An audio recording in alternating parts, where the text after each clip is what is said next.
Hola, buenas tardes a todos y a todas. En nombre del área artística y de la Delegación de Cultura, les doy las gracias por asistir a este acto. Hoy nos reunimos para presentar la exposición de ilustración digital Arte y Tecnología de Juan Ángel Muñoz.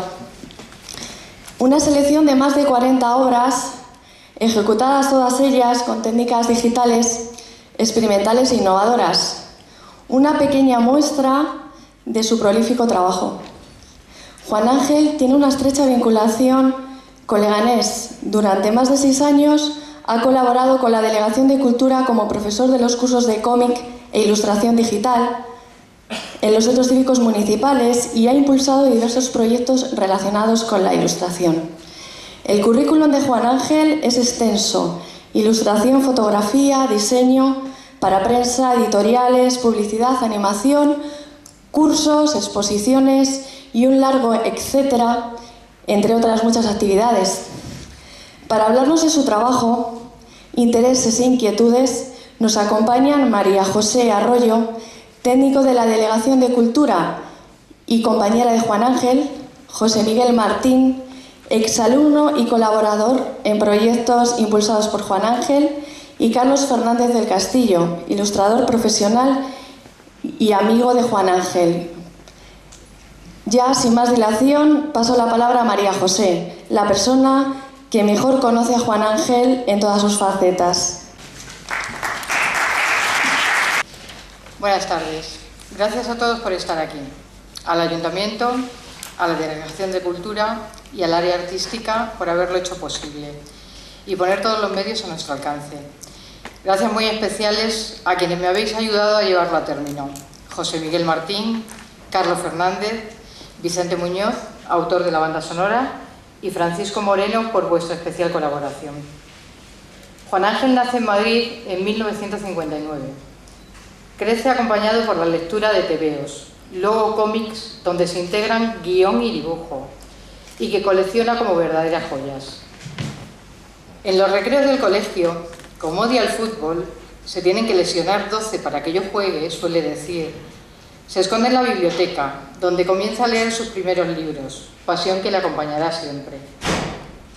Estudia psicología en la Universidad Complutense de Madrid, donde crea una de sus primeras viñetas, que las hemos repartido a la entrada, en un periódico escrito a máquina y dibujado a mano, El Papelote, y su personaje el ñiquiñaque, el neurijo, una neurona parlante que no deja títere con cabeza. Más que estudiar en el aula, pasa los días en la biblioteca y buscando libros en la Cuesta Moyano, mitología, ciencia y literatura, desde los clásicos hasta la literatura fantástica de Lovecraft, pasando por poetas como Vicente Alessandre, Walt Whitman, Damas Alonso, Machado. Por las mañanas se escapa al Museo del Prado, donde dibuja, observa y se enamora del Bosco, entre otros. Su natural inconformismo y su espíritu crítico le llevan a abandonar los estudios en el último curso. Comienza su andadura pictórica en la Escuela de Getafe, en la Casa de la Cultura, en los años 80 con Ángel Aragonés, su maestro. Investigador inquieto, continúa de forma autodidacta, aunque documentada, su estudio de materiales y medios, hasta llegar al ordenador y las 3D. Se considera un trabajador del lápiz, como solía decir cuando lo hacía por algún engorroso encargo, mercenario del lápiz. La palabra artista siempre le pareció pretenciosa. Es de profesión dibujante. Vive para dibujar y, al contrario, dibuja para vivir. Y es en este terreno donde lucha continuamente por los derechos de los dibujantes frente a los abusos editoriales. Varias veces forma parte de la Junta Directiva de la Asociación Profesional de Ilustradores de Madrid, una de ellas junto con Antonio Fraguas Forges. Le aburre la rutina de la repetición. Lo normal en él es siempre lo inesperado. Un día le llaman desde la Asociación Profesional de Ilustradores para hacerse cargo del peritaje en un juicio por derecho de autor. Fue en el 2001. Una editorial publica un dibujo de Hermenegildo Sabat sin su permiso. Ante la denuncia del dibujante, al que desconoce en aquel momento, la editorial no se niega a pagar cuando ve perdido el juicio, pero pagará lo que un perito diga que cuesta el dibujo. Es cuando le llega a Juan Ángel y ponen en sus manos la decisión. Se documenta y resulta que el tal Sabat es un dibujante de nacionalidad argentina nacido en Uruguay y equivalente al Mingote nuestro. Periodista y dibujante, como se autodenomina, es director de la Escuela Nacional de Artes y Oficios de Uruguay. Conclusión del peritaje. El dibujo cuesta lo que el autor estime, ya que no existe ningún baremo para determinar el precio de una obra y se rige por el caché del autor. Muchas gracias, María José. Yo soy José Miguel y nada, yo quería comentar que para él había muchas cosas importantes y entre esas cosas importantes estaban las personas. El tiempo de su vida que dedicó a la enseñanza fue mucho, pero también fue importante el esfuerzo que dedicó a las asociaciones, tanto a las que ayudó a crear como en las que estuvo, y en eso es lo que me gustaría centrarme y compartir con vosotros. Como ha comentado María José, perteneció a asociaciones tan importantes como la Asociación Profesional de Ilustradores de Madrid. Con asociaciones como APAGA, Asociación para Actividades Gráficas y Artísticas, que fundó entre otros Juan Carlos Fernández, al que ahora cederé la palabra, se hicieron muchísimas actividades. Millares de personas, sobre todo niños, como no podía ser de otra manera, han pasado por sus talleres y han estado presentes en sitios tan importantes como la Biblioteca Nacional. Fundó la Asociación de Creadores Visuales en Humanes, con otros ilustradores del municipio, interviniendo en actividades tan diversas como el Día del Libro, carnavales o la Feria de la Industria. Aunque no es una asociación, también creó, junto con otros compañeros, la web de ilustradores.com, una web que tuvo una increíble presencia en Internet y unos números de visitas de envidiar. Posteriormente creó con algunos de ellos ilustradores.eu, con un enfoque diferente, pero igualmente sus obras siguen estando en las dos webs al alcance de cualquiera, incluidas algunas de las ilustraciones que vamos a poder ver, como la que tengo de la espalda. En 1999 comenzó en Humanes un taller de cómic que Juan Ángel impartía y al que yo con 14 años me apunté. Al final de ese primer curso nos animó a realizar un primer fanzine, el Ñiquiñaque, con el que antes se confundía María José, con los dibujos de los integrantes en el curso. Y, entre otros, implicó también a comerciantes de la zona para hacer pequeñas aportaciones económicas. Como no podía ser de otra manera, nos encantó el resultado, sobre todo porque nos ayudaba con el trabajo. Pero el trabajo propiamente lo hacíamos nosotros con mucho cariño. Convenció de hecho al mismo Forges para dedicar la portada del primer número que iba en imprenta del Ñiquiñaque con un dibujo suyo. El año siguiente, además del taller, hicimos 3 revistas. Comenzamos a operar como grupo en el municipio haciendo nuestras primeras actividades. Éramos unos renacuajos, debíamos tener entre 13 y 17 años. Hacíamos talleres para chavales mayores que nosotros. Colaborábamos con otras asociaciones que Juan Ángel nos presentaba. Unas con relaciones muy obvias como el Club Fotográfico de Humanes, pero otras con puntos de unión un poco más complejos de ver, como la Asociación de Fibromialgia. En definitiva, siempre había algo que colaborar si había intención. Otras actividades en las que estuvimos juntos fue la celebración de las primeras, y únicas hasta el momento, jornadas de cómic, juegos de mesa y rol de Humanes, a las cuales asistieron grandes profesionales como Carlos Jiménez o Azpiri. La Casa Juventud jamás ha estado tan llena y lo hemos intentado bastante. Finalmente, en 2005 decidimos formar una asociación. En este caso estoy hablando de Arcadia Nezumi, de la cual soy presidente y Juan Ángel socio de honor. Y es que me costaría pensar una actividad de las que hacemos o de las que hemos hecho en la que él no tenga algo de su aportación. De la misma manera, se formó en Leganés la Bazcueva en 2006 y en Móstoles la Asociación Tesudo en 2009. Todos estamos aquí representados esta tarde. Todos salieron de talleres donde Juan Ángel, además de cómic, impartía respeto, curiosidad, anhelo, superación, y las cuales no se podían quedar en el papel y se entrenaban en sus alumnos. Llegó el momento que, para seguir evolucionando, tuvimos la intención de hacer entre las 3 asociaciones una fundación llamada Juan Ángel Muñoz, pero no llegó a formarse.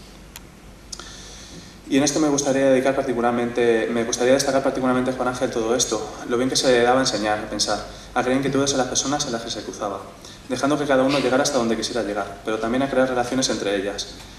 Desde luego, si tuviera que definirle con una palabra, sería creativo sin duda, porque para muchos es muy obvio que hace falta creatividad para imaginar estos universos lejanos y fantásticos que vamos a ver en unos minutos, pero esa creatividad puede ser poca comparada con la que hace falta para encontrar relaciones y vínculos entre 2 personas o colectivos donde no las hay, y él siempre tenía alguna idea rondando por la cabeza. Y nada, solo agradecer vuestra presencia y haber tenido la oportunidad de haber compartido esto con vosotros. Muchas gracias, un abrazo y doy paso a Carlos. Hola, buenas tardes a todos. Gracias por venir. Y ahora, al hilo de lo que estaba diciendo José Miguel, me alegra enormemente que esta tarde se puedan presenciar 2 cosas en las que ha influido Juan Ángel muchísimo. Obviamente su obra, de la que tenemos una exposición y un vídeo, y otra el ver a las asociaciones aquí que también ayuda a crear. Me alegra muchísimo de veros a todos.